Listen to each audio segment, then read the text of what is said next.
ক্ষমতায় গেলে পদ্মা ব্যারেজের ঘোষণা তারেক রহমানের 10,000 টাকা পর্যন্ত সুদসহ কৃষি ঋণ মওকুফ। রাজশাহীর পর নওগাঁয় সমাবেশ। শহরের অলিগলি থেকে গ্রামের পথে প্রান্তরে তুঙ্গে নির্বাচনী প্রচারণা। ভোটারদের মঞ্চয়ে নানা প্রতিশ্রুতি প্রার্থীদের।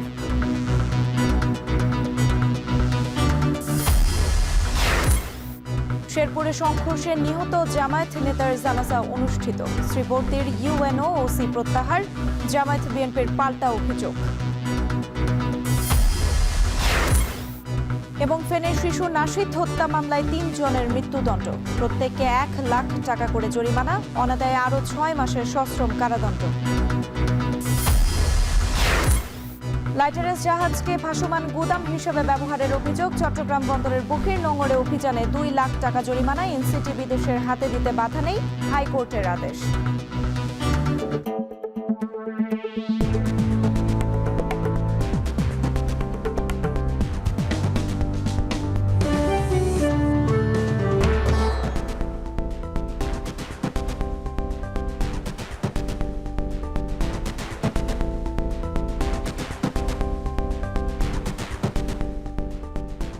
দর্শক শুনছিলেন শিরোনাম। স্বাগত এখন জনপদে। পুরো আয়োজন জুড়ে সঙ্গে আছে আমি সুমাইরাত্রী। ক্ষমতায় গেলে বরেন্দ্র প্রকল্প চালু ও পদ্মা ব্যারেজ নির্মাণের ঘোষণা দিলেন বিএনপি চেয়ারম্যান তারেক রহমান। রাজশাহী নগরের ঐতিহাসিক মাদ্রাসা মাঠে নির্বাচনী জনসভায় তিনি আরও বলেন, বিএনপি সরকার গঠন করলে 10,000 টাকা পর্যন্ত সুদসহ কৃষি ঋণ মওকুফ করা হবে। তারেক রহমান অভিযোগ করেন, একটি মহল ভেতরে ভেতরে নির্বাচনকে ক্ষতিগ্রস্ত করার ষড়যন্ত্র করছে। কোথাও অনাকাঙ্ক্ষিত ঘটনা ঘটলে সঠিক তদন্ত করে ব্যবস্থা নিতে অন্তর্বর্তী সরকারের প্রতি আহ্বান জানান তিনি। বাকিটা জানাচ্ছেন জাওয়াদ মাহমুদ। পদ্মা পাড়ের রাজশাহীতে নির্বাচনী পালে জোর লাগিয়েছে 22 বছর পর তারেক রহমানের এই জনসভা। ভোটের মাঠে অবস্থান জানান দিতে পূবের নাটোর, পশ্চিমের চাপাই আর মাঝে রাজশাহীর বিএনপি কর্মী সমর্থকরা জড়ো হয়েছিল ঐতিহাসিক মাদ্রাসা মাঠ চত্বরে। মাদ্রাসা মাঠে হাজির হবার আগে তারেক রহমান নগরীর দরগাপাড়া এলাকায় হযরত শাহ মখদুম রহমতুল্লাহ আলাইয়ের মাজার জিয়ারত করেন। এরপর বাদ জোহর মুক্তমঞ্চ হয়ে প্রবেশ করেন সমাবেশের স্থলে। মুহূর্তেই অপেক্ষমান কর্মীদের স্লোগানে প্রকম্পিত হতে থাকে পুরো এলাকা। মঞ্চে উঠে দু প্রান্তে হাত নাড়িয়ে অভ্যর্থনা গ্রহণ করে রাজশাহী নিয়ে 22 বছর আগের স্মৃতিচারণ করেন তারেক রহমান আর প্রতিশ্রুতি দেন সরকারে এলে পদ্মা ব্যারেজ নির্মাণ সহ বরেন্দ্র প্রকল্প চালু করার। পদ্মা ব্যারেজের কাজ আমরা শুরু করব, বরেন্দ্র প্রকল্পের কাজ আমরা শুরু করব, 10,000 টাকা পর্যন্ত কৃষি লোন মওকুফের কাজ আমরা শুরু করব। এই কাজগুলো হচ্ছে জনগণের কাজ এবং এই কাজগুলো ইনশাআল্লাহ 12 তারিখে ধানের শীষ জয়যুক্ত হলে পরে ইনশাআল্লাহ 13 তারিখ থেকে শুরু হবে জনগণের জয়। বৃহত্তর রাজশাহীর ভাগ্য উন্নয়নের আশ্বাস দেওয়ার পাশাপাশি একটি মহল ভিতরে ভিতরে নির্বাচনকে ক্ষতিগ্রস্ত করার ষড়যন্ত্র করছে বলে অভিযোগ করেন তারেক রহমান। কোথাও অনাকাঙ্ক্ষিত ঘটনা ঘটলে অন্তর্বর্তী সরকারকে সঠিক তদন্ত করার দাবিও জানান তিনি। কোথাও যদি কোনো অনাকাঙ্ক্ষিত কোনো ঘটনা ঘটে থাকে, অন্তর্বর্তীকালীন সরকার আছে তাদেরকে বলবো সঠিক সুষ্ঠু তদন্ত করুন, সঠিক সুষ্ঠু তদন্ত করুন। সেই তদন্তে যদি বিএনপির কোনো ভূমিকা থাকে সঠিক তদন্ত করার জন্য আমরা সহযোগিতা করব, সাহায্য করব। এ সময় বিএনপি শান্তিতে বিশ্বাস করে, তাই কোনো বিবাদে জড়াতে চায় না উল্লেখ করে কেউ যাতে নির্বাচন বানচাল করতে না পারে সেদিকে সজাগ দৃষ্টি রাখার আহ্বানও জানান তিনি। যে কোনো মূল্যে গণতন্ত্রকে সুসংহত করা, গণতন্ত্রের ঝান্ডাকে উপরে তুলে ধরা, কোনোভাবেই জনগণ গণতন্ত্রের ঝান্ডা যাতে নেমে যেতে না পারে এ ব্যাপারে আমাদেরকে সতর্ক দৃষ্টি রাখতে হবে। এনাদের প্রত্যেকের হাতে আমি ধানের শীষ তুলে দিয়ে গেলাম। সভা শেষে রাজশাহী, নাটোর ও চাঁপাইনবাবগঞ্জের বিএনপির 13 জন প্রার্থীকে জনসম্মুখে পরিচয় করিয়ে দিয়ে দলের পক্ষে ভোট চান তারেক রহমান। তারেক রহমানের জনসভায় এই বিপুল উপস্থিতি রাজশাহী অঞ্চলে বিএনপির ভোট বাক্সে কতটা প্রভাব ফেলবে তা 12ই ফেব্রুয়ারি জানা যাবে। যদিও এই অঞ্চলের নেতারা দাবি করছেন যে রাজশাহীতে বিএনপি একটি সুবিধাজনক অবস্থায় রয়েছে, কিন্তু বিভিন্ন সমীক্ষা বলছে রাজশাহী অঞ্চলে হাড্ডাহাড্ডি লড়াইয়ের সম্ভাবনা রয়েছে। সবকিছু ছাপিয়ে নির্বাচন পূর্ব বিএনপির শীর্ষ নেতার আগমন এই অঞ্চলে বিএনপিকে ভোটের মাঠে বিশেষ সুবিধা দেবে বলে মনে করছে এখানকার নেতাকর্মীরা।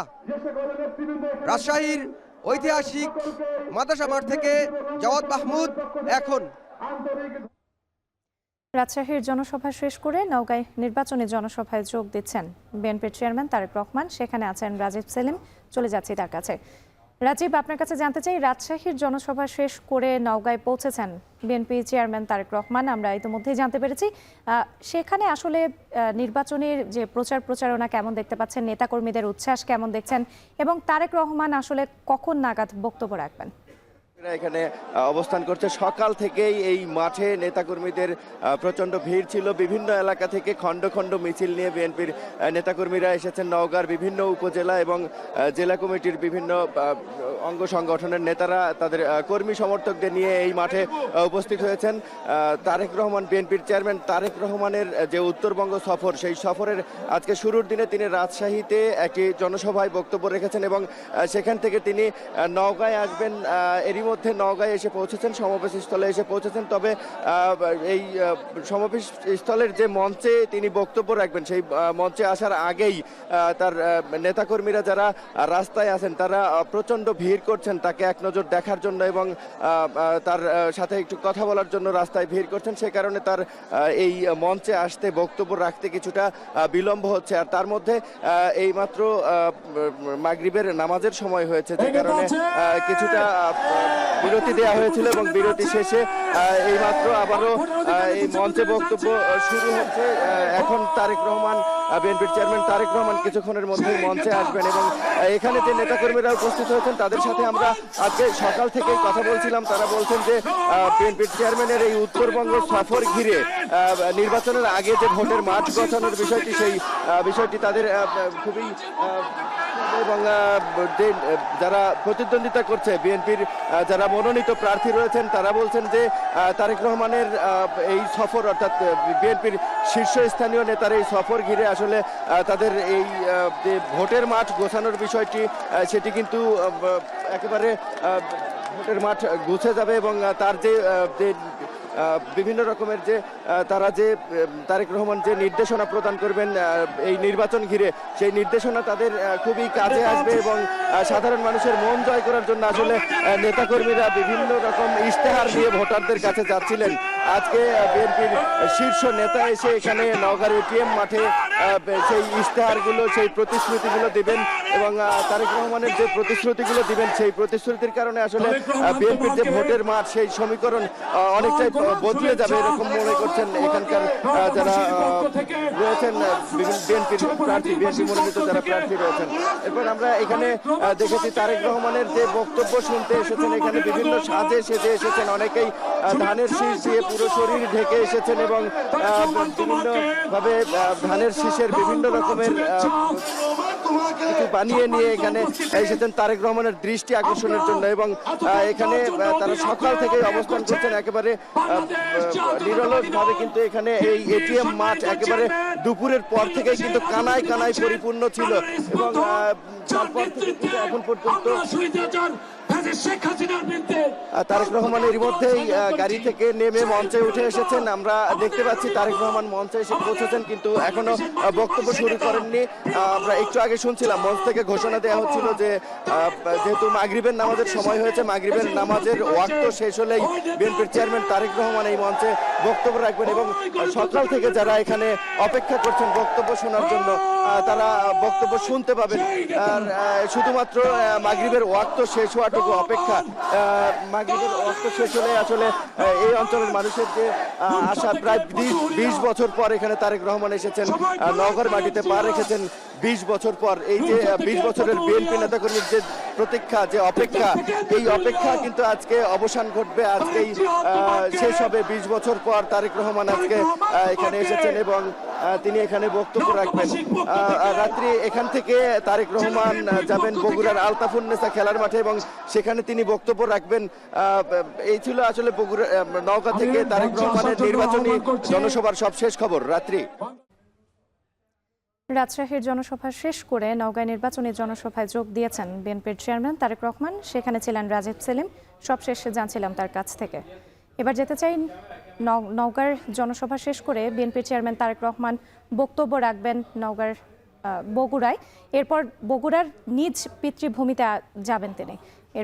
এর মধ্যে বগুড়ার জনসভা স্থলে দলে দলে মানুষ যোগ দিতে শুরু করেছেন। সেখানে আছেন আমাদের সহকর্মী মাজেদুর রহমান, যুক্ত হচ্ছে তার সঙ্গে। মাজেদ, তারেক রহমানের সফর নিয়ে নেতাকর্মীদের মধ্যে কি ধরনের উচ্ছ্বাস দেখতে পাচ্ছেন? এই যে এতগুলো বছর পর তিনি তার পিতৃভূমিতে যাবেন, এ নিয়ে নেতাকর্মীরা আসলে কি বলছেন? আসলে একটি বিএনপির জন্য আজকের যে দিনটি সেটি একটি খুশির খবর, কারণ দীর্ঘ 19 বছর পরে যে বগুড়ার সন্তান, শহীদ প্রেসিডেন্ট জিয়াউর রহমানের সন্তান, তিনি কিন্তু আজকে বগুড়া আসছেন এবং বগুড়া তিনি আসছেন একটি দলের প্রধান, বিএনপি দলের প্রধান হয়ে তিনি এখানে আসছেন এবং তার যে এখানে আসন রয়েছে, যে আসন থেকে তিনি নির্বাচন করবেন, সেই আসনটিতে কিন্তু আজকে কিছুক্ষণ পরে তিনি বক্তব্য রাখবেন। নওগাঁ বক্তব্য শেষ করে তিনি এখানে আসবেন এবং বক্তব্য রাখবেন। এবং এখানকার নেতাকর্মীরা যেটি বলছেন, তিনি যে বগুড়া 6 আসন থেকে এখানে প্রতিদ্বন্দ্বিতা করছেন, সেখানে তাদের বিপুল ভোটে জয়লাভ করবেন এবং তাকে সবাই ভোট দিয়ে এখানে জয়যুক্ত করবেন। এখানে দেখতে পাচ্ছেন যে সন্ধ্যা হতে হতে এখানে কিন্তু মানুষজন ভরে গেছেন। বগুড়ার যে সন্তান জনাব তারেক রহমান, তাকে দেখার জন্য কিন্তু এখানকার দলীয় নেতাকর্মী শুধু না, এই এলাকার এবং এই জেলার থেকে আশেপাশের জেলাগুলোর থেকে কিন্তু এখানে প্রচুর পরিমাণে এখানে দর্শক আসছেন, কর্মী সমর্থক আসছেন এবং ধানের শীষের যে সমর্থক কর্মী, তারাও কিন্তু এখানে তাদের দল নিয়ে আসছেন, দলে দলে এখানে যোগদান করেছেন। এবং কিছুক্ষণ পরে তিনি বগুড়ার যে অউন্নত একটি বগুড়া ছিল 17 বছর 19 বছর ধরে যে আগেকার যে সরকার ছিলেন, তিনি বগুড়ার কথা শুনলেই তিনি একটি রাজনৈতিক প্রতিহিংসা পরায়ণ হয়ে এখানে কোনো কাজকর্ম তেমন করেন নাই। সেই উন্নয়নের যে ধারাবাহিকতা, সেই উন্নয়নের ধারাবাহিকতা রাখতেই কিন্তু তারেক রহমানের দিকে তাকিয়ে আছেন বগুড়াবাসী। এখানে যে যে জিনিসগুলো হওয়ার কথা ছিল, বিশেষ করে বিমানবন্দর হওয়ার কথা ছিল, বগুড়া সিরাজগঞ্জ যে রেলপথ, সেই রেলপথ হওয়ার কথা ছিল, ইউনিভার্সিটি হওয়ার কথা ছিল, নদীর যে এখানে সংস্কার, সেই সংস্কার হওয়ার কথা ছিল, প্রত্যেকটা দিক থেকে কিন্তু পিছিয়ে আছে বগুড়াতে। এবং সিটি কর্পোরেশন যে হওয়ার কথা, সে কথা কিন্তু এখনো সিটি কর্পোরেশনটা ঘোষণা দেওয়া হয়নি। সেক্ষেত্রে কিন্তু একটা ভালো দিক নির্দেশনা পাবেন এবং সামনে যে নির্বাচন, কীভাবে নির্বাচন করবেন তারও একটা দিক নির্দেশনা কিন্তু এখান থেকে পাবেন, এমনটি মনে করছেন এখানকার প্রার্থীরা। এখানে বগুড়াতে 7টি আসন রয়েছে, 7টি আসনে প্রার্থীরা এখানে আসবেন এবং জনাব তারেক রহমান সবাইকে তাদের ধানের শীষ উপহার দিবেন এবং ধানের শীষকে জয়যুক্ত করার জন্য নেতাকর্মীকে একটা দিক নির্দেশনা করবেন, যাতে করে 12 তারিখে সর্বোচ্চ ভোট পেয়ে যেন তাদের যে যারা প্রতিদ্বন্দ্বিতা করেছে তারা জয় হতে পারেন এবং যে তারেক রহমান এখান থেকে বিপুল ভোটে জয়যুক্ত করে যেন সামনের দিনে প্রধানমন্ত্রী হতে পারেন, এমনটি আশা করছেন এখানকার বিএনপি নেতাকর্মীরা। এই ছিল আমার কাছে বগুড়ার যে জনসভা তার সর্বশেষ। বগুড়ায় নিজ পিতৃভূমিতে নির্বাচনী প্রচারণা করতে বিএনপির চেয়ারম্যান তারেক রহমান যাবেন, সেখানে প্রচারণার জন্য এ নিয়ে বিস্তারিত জানাতে যুক্ত ছিলেন মাজেদুর রহমান। জামায়াতে ইসলামের আমির ডাক্তার শফিকুর রহমান বলেছেন, বংশানুক্রমিক সরকার প্রধান চায় না জামায়াত, বরং এমন ব্যবস্থা চায় যাতে দেশে ভিক্ষুকদের সন্তানও প্রধানমন্ত্রী হতে পারেন। বৃহস্পতিবার বিকেলে মিরপুরের পাইকপাড়ায় নির্বাচনী প্রচারণায় তিনি আরও বলেন, এক হাতে ফ্যামিলি কার্ড, আরেক হাতে গায়ে হাত হতে পারে না। এর আগে কারওয়ান বাজারে জনসভায় সারা দেশে পণ্যের ন্যায্য মূল্য নিশ্চিতে চাঁদাবাজদের রুখিয়ে দেওয়ার আহ্বান জামায়াত আমিরের। হাসিব বিল্লার প্রতিবেদন।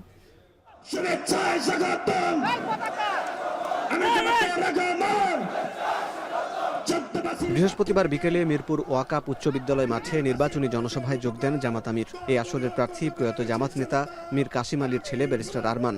বক্তব্যে আরমান ও তার পরিবারের উপর নির্যাতনের কথা তুলে ধরেন ডাক্তার শফিকুর রহমান। আমার নাতনি তো উঠে দৌড়াই আসে বলে, দাদু এটা কি আব্বার ফোন? যদি আব্বুর ফোন হয় আমাদেরকে একটু কথা বলতে দাও। এ সময় তিনি বলেন, ভোট চাইতে গেলে নারীদের গায়ে হাত তোলা হচ্ছে। সরকার গঠন করলে সব ক্ষেত্রে নারীদের নিরাপত্তা নিশ্চিত করার প্রতিশ্রুতি দেন জামাত আমির। মাদেরকে রক্তাক্ত করে আমি ওদের প্রতি আহ্বান জানাই, তোমরা আগে তোমাদের নিজের মাকে সম্মান করতে শিখো, তোমাদের বোনকে সম্মান করতে শিখো, তাহলে তোমরা গোটা নারী জাতিকে সম্মান করতে পারবা ইনশাআল্লাহ। আমরা ঘরে চলাচলে কর্মস্থলে সকল জায়গায় আমাদের মায়ের জাতির মর্যাদা এবং নিরাপত্তা ইনশাআল্লাহ শতভাগ আমরা নিশ্চিত করব। এই ব্যাপারে কারো সাথে আপোষ করব না। এর আগে দুপুরে রাজধানীর অন্যতম বড় পাইকারি আড়ত কারওয়ান বাজারের ব্যবসায়ী কর্মচারীদের নিয়ে নির্বাচনী জনসভা করেন জামাত আমির। সিন্ডিকেট ও চাঁদাবাজির বিরুদ্ধে কঠোর হুঁশিয়ারি উচ্চারণ করেন তিনি। 5 তারিখ যে যুবসভার জেগে উঠেছিল তারা অতন্দ্রে প্রহরীর মতো আছে। সুষ্ঠু নির্বাচন আয়োজনের আলামত ভালো নয় বলেও শঙ্কা প্রকাশ করেন ডাক্তার শফিকুর রহমান। চতুর্দিকে বিভিন্ন মন্দ আলামত ফুটে উঠছে। মা বোনদের গায়ে হাত দেওয়া হচ্ছে, হামলা করে মানুষ খুন করা হচ্ছে, অফিস পুড়িয়ে দেওয়া হচ্ছে, জায়গায় জায়গায় বাধা দেওয়া হচ্ছে, গায়ে পাড়া দিয়ে ঝগড়া বাঁধানোর চেষ্টা করা হচ্ছে। আমরা নির্বাচন কমিশন এবং সরকারকে বলতে চাই, আপনারা বলেছেন সুষ্ঠু এবং ইতিহাসের সবচেয়ে শ্রেষ্ঠ নির্বাচন আপনারা উপহার দেবেন। এখন পর্যন্ত জনগণ আশঙ্কায় আছে, আশ্বস্ত হয়নি। আপনারা উপযুক্ত পদক্ষেপ নিয়ে জনগণকে আস্থায় আনেন। এর আগে মিরপুর ১৩ নম্বরে গণভোটে হ্যাঁ ভোট ও ডিজিটাল ক্যাম্পেইনের মাল্টিমিডিয়া বাস উদ্বোধন করেন জামাত আমির। আমাদের চরিত্র বদলাবে, আমাদের দৃষ্টিভঙ্গি বদলাবে। সকালে নিজ আসন মিরপুর ১৫-তে প্রধান নির্বাচন কার্যালয় উদ্বোধন করেন ডাক্তার শফিকুর রহমান। এ সময় শেরপুরে দলীয় নেতাকর্মীদের উপর হামলার ঘটনায় তীব্র সমালোচনা করেন তিনি। এই ঘটনা ইঙ্গিত করে অসহিষ্ণুতা, এই ঘটনা ইঙ্গিত করে জনগণের উপর আস্থা নাই, এই ঘটনা ইঙ্গিত করে যে অন্যের বিজয় দেখে নিজের সহ্য হয় না। আমরা এর বিরুদ্ধে প্রতিবাদ করেছি, আমরা প্রতিবাদ করে যাব। আমাদের অধিকার জনগণের অধিকার, আমরা আর কাউকে টানাটানি করার সুযোগ দেব না। প্রতিটি জনসভাতেই ন্যায় বিচার নিশ্চিতের প্রতিশ্রুতি দিচ্ছেন ডাক্তার শফিকুর রহমান। বলছেন, সরকার গঠন করলে দেশের মালিক নয় বরং মানুষের সেবক হবে জামাত। হাসিব বিল্লাহ, এখন, ঢাকা। রাজধানীর বনানী মাঠে নির্বাচনী জনসভায় বক্তব্য রাখবেন জামায়াতের আমির ডাক্তার শফিকুর রহমান। সেখানে আছেন হাসিব বিল্লাহ, যুক্ত হচ্ছে তার সঙ্গে। হাসিব, কখন নাগাদ জামায়াতের আমির বক্তব্য রাখবেন এবং সেখানে যারা নির্বাচনী প্রচারণা চালাচ্ছেন তারা কি বলছেন? নেতাকর্মীদের মধ্যে উচ্ছ্বাস কেমন দেখতে পাচ্ছেন? রাত্রি নিশ্চয় দেখছেন নেতাকর্মীদের মধ্যে ব্যাপক উচ্ছ্বাস উদ্দীপনা বিরাজ করছে। তারা টি শার্ট গায়ে দিয়ে মূলত এই নির্বাচনী প্রচারণায় অংশ নিয়েছেন। সেই দুপুর থেকেই মূলত এই বনানী মাঠের এই জনসভায় তারা অংশ নিয়েছেন এবং কিছুক্ষণের মধ্যে জামাত আমির এসে উপস্থিত হবেন। এই আসনটি বেশ গুরুত্বপূর্ণ আসন। এখানে যেহেতু গুলশান থানা এছাড়া ক্যান্টনমেন্ট থানা রয়েছে, সেখানে অভিজাত শ্রেণীর লোকজন বসবাস করে, ঠিক একই পাশে ভাসানটেক, এবং সেখানে সাধারণ নিম্ন আয়ের মানুষ বসবাস করে শাহজাদপুরের একটি অংশ। অর্থাৎ এই আসনে বেশ উচ্চবিত্ত এবং নিম্নবিত্ত আয়ের মানুষের বসবাস এবং তারা তাদের ভোটের মূল্যায়ন তাদের করবেন ১২ই ফেব্রুয়ারি। এবং এখানে যেহেতু জামাতের প্রার্থী রয়েছেন, এখানে ডাক্তার এস.এম. খালিদুজ্জামান, তিনি জামাত মনোনীত প্রার্থী। তিনি দীর্ঘদিন ধরে প্রচারণা চালিয়ে আসছেন এবং একই আসনে কিন্তু বিএনপির চেয়ারম্যান তারেক রহমান এই আসনের প্রার্থী। অর্থাৎ এই আসনটি বেশ গুরুত্বপূর্ণ বিএনপির জন্য এবং জামাতের জন্য। তারা সর্বোচ্চ চেষ্টা করছেন তাদের কর্মী সমর্থকদের কাছে পৌঁছানো এবং ভোটারদের কাছে পৌঁছে তাদের বক্তব্যগুলো তুলে ধরতে এবং বাংলাদেশকে কি বাংলাদেশ করতে চান এবং এই এলাকার কি উন্নয়ন করতে চান সেগুলো তারা প্রতিশ্রুতি তুলে ধরছেন। কিছুক্ষণের মধ্যেই জামাত আমির এখানে আসবেন। তিনি সকাল থেকেই কয়েকটি জনসভায় অংশ নিয়েছেন। সবশেষ মিরপুরেও তিনি বলেছেন যে তারা দুর্নীতিমুক্ত একটি সমাজ গড়তে চান, যেখানে ৫ আগস্টের পরেই মূলত চাঁদাবাজের বিরুদ্ধে জামাত কথা বলে এসেছিল, কিন্তু চাঁদাবাজি করেনি। ঠিক একইভাবে আগামী বাংলাদেশেও জামাত চাঁদাবাজি করবে না এবং চাঁদাবাজদের সহ্য করবে না, চাঁদাবাজি হতে দেবে না, এই প্রতিশ্রুতিগুলো তারা জামাত আমির দিচ্ছেন। এছাড়া তিনি নারীদের নিরাপত্তার কথা বলছেন এবং একই সঙ্গে বাংলাদেশকে আধুনিক এবং উন্নত করার জন্য তার কিছু পরিকল্পনা তিনি প্রতিটি জনসভায় বাস্তবায়ন করছেন এবং বলছেন তিনি ন্যায় বিচার প্রতিষ্ঠা করবেন। এবং এখানে কিন্তু নারীদেরও কিন্তু অবস্থান দেখা যাচ্ছে, নারী পুরুষ সবাই মিলে কিন্তু জামাত আমিরের বক্তব্য শোনার অপেক্ষায়। এই ছিল রাত্রি বনানী মাঠ থেকে সবশেষ। রাজধানীর বনানী মাঠে নির্বাচনী জনসভায় বক্তব্য রাখবেন জামায়াতের আমির ডাক্তার শফিকুর রহমান। এ নিয়ে বিস্তারিত জানাতে যুক্ত ছিলেন হাসিব বিল্লাহ। শেরপুরে জামায়াত বিএনপি সংঘর্ষে নিহত জামায়াত নেতার মরদেহ ময়মনসিংহ মেডিকেল থেকে নেওয়া হয়েছে শেরপুরে। জানাজা শেষে শ্রীবর্দীর গ্রামের বাড়িতে দাফন করা হবে। এ বিষয়ে আরও জানাতে শেরপুরের শ্রীবর্দী থেকে যুক্ত হচ্ছেন হারুনুর রশিদ। হারুন, নিহত জামায়াত নেতার জানাজা কখন নাগাদ শুরু হবে এবং দাফন কার্যক্রম সম্পর্কে আপনার কাছ থেকে জানতে চাই।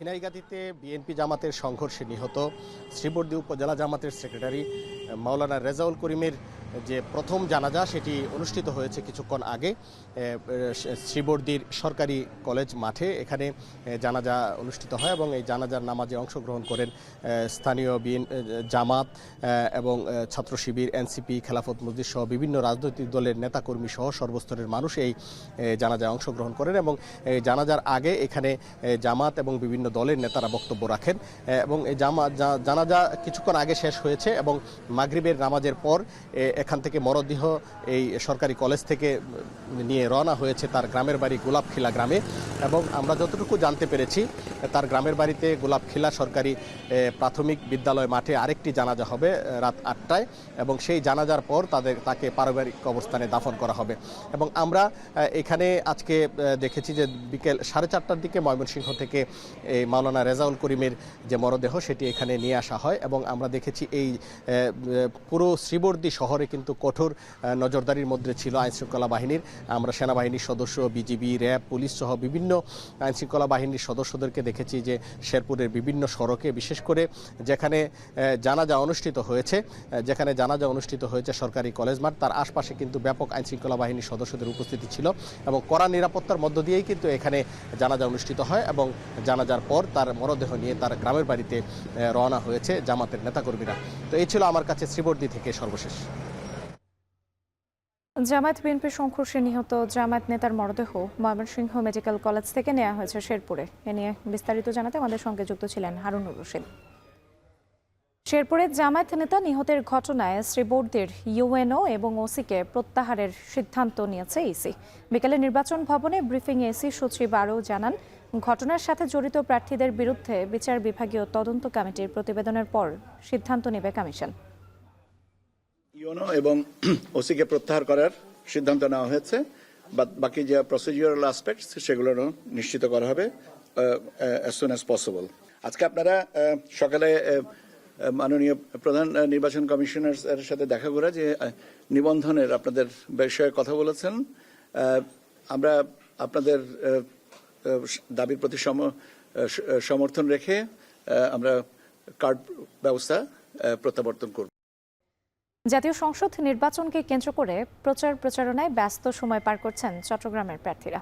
মিছিল, উঠান বৈঠক ও গণসংযোগের মধ্য দিয়ে চষে বেড়াচ্ছেন পাড়া মহল্লা, হাটবাজার, অলিগলি, দিচ্ছেন নানা প্রতিশ্রুতি। বিস্তারিত জানাতে চট্টগ্রাম 11 সংসদীয় আসন থেকে যুক্ত হচ্ছেন কাজী মাহফুজ। মাহফুজ, প্রচারণা কেমন দেখছেন এবং প্রার্থীরা কি বলছেন?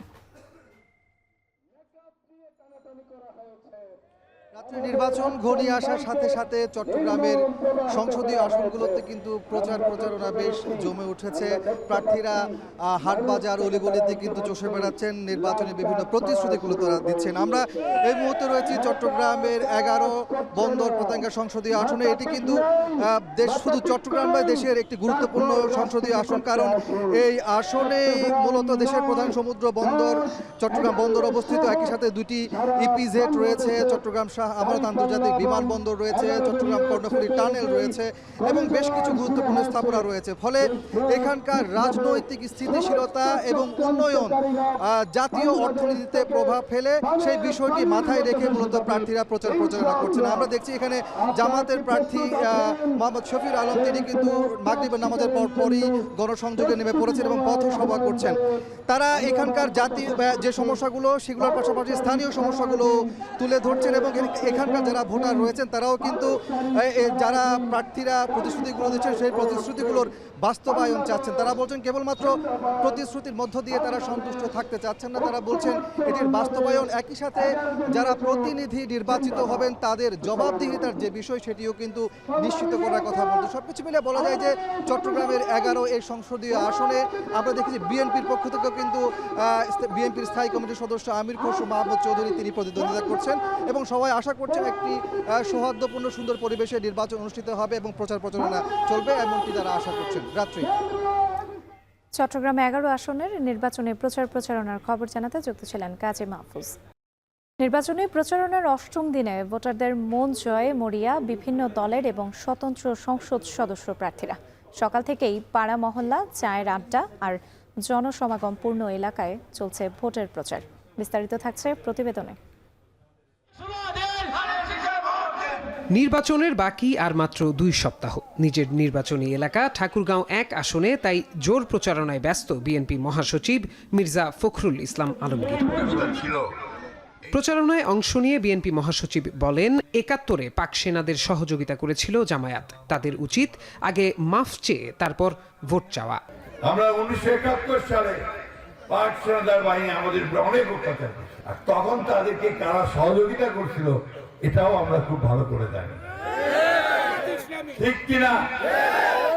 মাফ চাইছে এখন পর্যন্ত ৭১ সালের জন্য মাফ চাই, তো মাফটা চান, বলে যে ভুল করছি এই সময়, তারপর জনগণের কাছে বলেন এবার আমাদেরকে কিছু ভোট দেন। এদিকে সকালে খুলনা 5 আসনের ডুমুরিয়া বাজারে জনসংযোগ করেন জামায়াতের প্রার্থী মিয়া গোলাম পরওয়ার। এ সময় শেরপুরে জামায়াত নেতা হত্যাকাণ্ডে বিচার বিভাগীয় তদন্ত দাবি করেন তিনি। জনপ্রিয়তায় ঈর্ষান্বিত হয়ে বিএনপি নেতাকর্মীরা হিন্দু ভোটারদের হুমকি ধামকি দিচ্ছে বলেও অভিযোগ করেন তিনি। নির্বাচনী সহিংসতায় এটি প্রথম জামাত ইসলামের একজন নেতা শহীদ হলো। আমরা আল্লাহর কাছে দোয়া করব তার শাহাদাত মঞ্জুর হোক, কিন্তু সরকারের প্রধান, ইলেকশন কমিশনের প্রধান, ল এনফোর্সিং এজেন্সি যারা হাতে আছে তাদেরকে আমরা এটাকে কঠোর হস্তে দমন করার জন্য বলবো যে এই ঘটনার আর কোনো পুনরাবৃত্তি হলে আগামী নির্বাচন সুষ্ঠু, নিরপেক্ষ, নিরাপদে হবে কিনা সেটির কিন্তু প্রশ্নবিদ্ধ হয়ে যাবে। কক্সবাজারে চকরিয়া উপজেলার উত্তর হারবাং বত্তাতলি স্টেশনে ইউনিয়ন বিএনপি আয়োজিত নির্বাচনী পথসভায় অংশ নেন বিএনপির স্থায়ী কমিটির সদস্য সালাহ উদ্দিন আহমদ। অভিযোগ করেন, কিছু বিচ্ছিন্ন ঘটনা ঘটিয়ে জামায়াত নির্বাচনকে প্রশ্নবিদ্ধ করার চেষ্টা করছে। এদিকে দুপুরে মহেশখালীতে নির্বাচনী প্রচারণায় জামায়াতের সহকারী সেক্রেটারি জেনারেল হামিদুর রহমান আজাদ বলেন, যারা ভোটে জিতবে না মনে করছে তারাই এখন সহিংসতার পথ বেছে নিয়েছে। যারা নির্বাচনে জনগণের ভোটে জিতবে না মনে করছে, জনগণের প্রতি আস্থা রাখতে পারছেন না, তারা এখন সহিংসতার পথ বেছে নিয়েছে।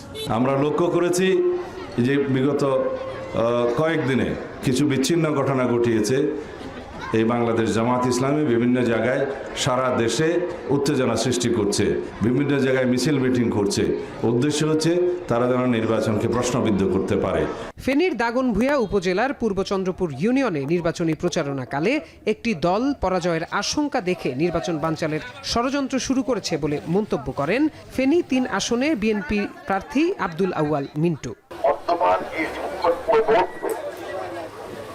বিএনপি ছাড়া অন্য কোনো বিকল্প শক্তি নাই যে বাংলাদেশকে এই সংকট থেকে উন্নয়নের পথে এগিয়ে নিয়ে। যোগাযোগ ও স্বাস্থ্য ব্যবস্থার দিকে প্রথমেই নজর দেওয়ার প্রতিশ্রুতি দিচ্ছেন দিনাজপুর 5 আসনের এনসিপি ও বিএনপি প্রার্থীরা।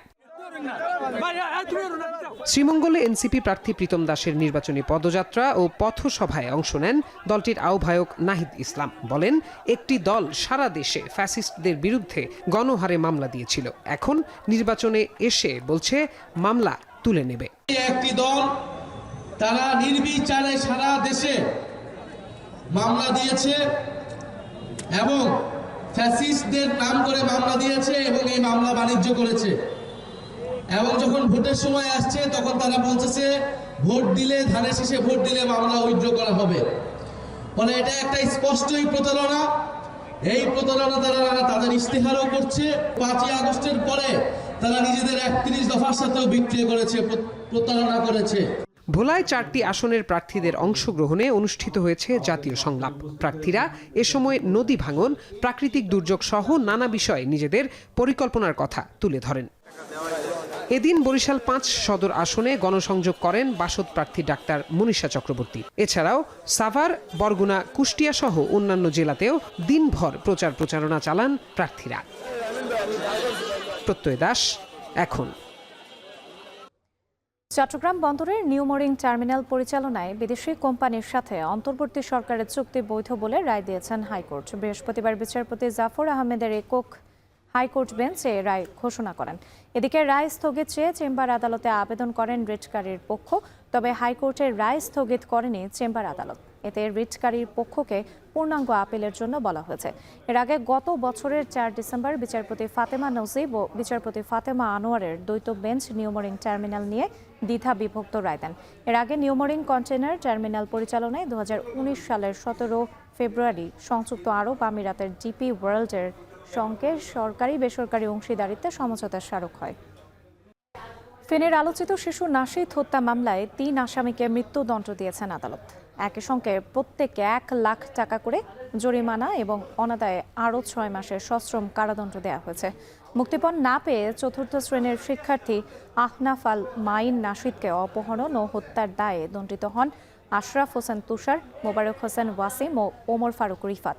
এর আগে 2024 সালের 8 ডিসেম্বর কোচিং শেষ করে মসজিদে নামাজ পড়তে যাওয়ার পথে নাশিদকে অপহরণ করে আসামিরা। পরে জুসের সঙ্গে ওষুধ মিশিয়ে তাকে অচেতন করা হয় এবং ছবি তুলে বাবার কাছে পাঠিয়ে 12 লাখ টাকা মুক্তিপণ দাবি করা হয়।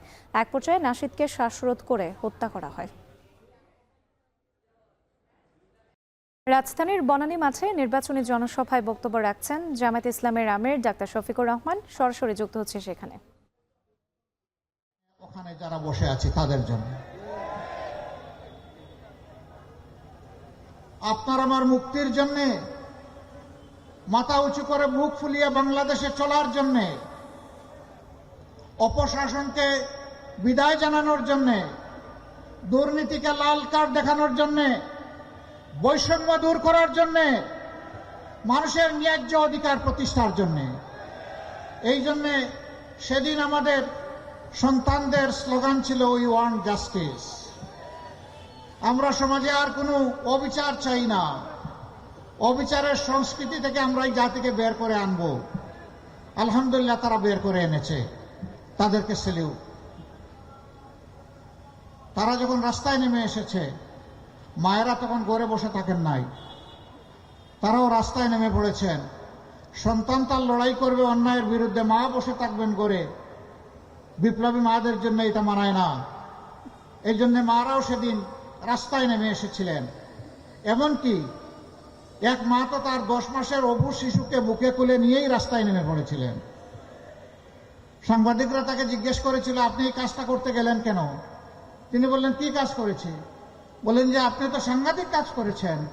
এই অবুঝ শিশুকে বুকে নিয়ে কুলে নিয়ে মুহুর্মুহু গুলির সামনে যেখানে একটার পর একটা বিপ্লবীদের লাশ পড়ছে, সেখানে আপনি আসলেন কেন? তিনি বলেছিলেন, সো হোয়াট, কি হয়েছে?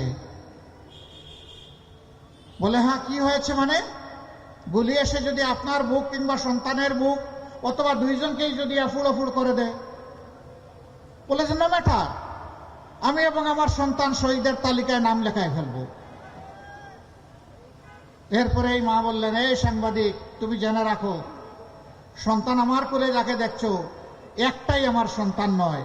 আজকে বাংলাদেশের রাজপথে যত তরুণ তরুণী যুবক যুবতী রাস্তায় নেমেছে, এই সবগুলো আমার সন্তান। আমি আমার রাজধানীর বনানী মাঠে নির্বাচনী জনসভায় বক্তব্য রাখছিলেন জামায়াতে ইসলামের আমির ডাক্তার শফিকুর রহমান। আমরা সরাসরি যুক্ত ছিলাম সেখানে। দর্শক, শেষ করছি এখন জনপদে।